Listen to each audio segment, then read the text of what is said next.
కార్తీక మాసం నెల రోజులు ఏ కారణం చేతైనా దీపారాధన చేసుకోలేని వాళ్ళు, అంటే తులసి కోట దగ్గర దీపారాధన చేసుకోలేని వాళ్ళు పోలి పాడ్యమి రోజున ఏం చేస్తారు అంటే తులసి మొక్క దగ్గర దీపాలను వెలిగిస్తారు. అంటే 33 దీపాలను వెలిగిస్తారు.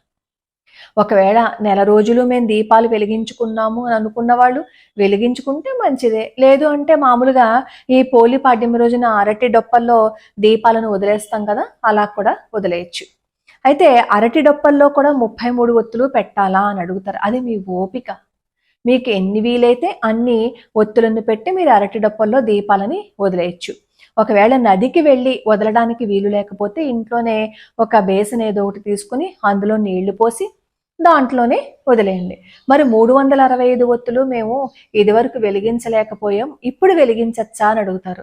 హాయిగా శుభ్రంగా వెలిగించుకోవచ్చు. లేదంటే రేపు సోమవారం వస్తుంది కదా, ఆ సోమవారం నాడు 365 ఒత్తులు వెలిగించుకోండి. అయితే ఇంటికి నలుగురుంటే ఆ నలుగురు 365 ఒత్తులు వెలిగించాలా అని అడుగుతున్నారు. కాదండి, ఇంట్లో ఒక్కరు మాత్రమే, అంటే ఇంటి యజమాని 365 ఒత్తులు వెలిగిస్తే సరిపోతుంది. ఒక్కొక్కరికి ఒక్కొక్క 365 కాదు, ఒక 365 ఒత్తుల కట్ట మాత్రమే.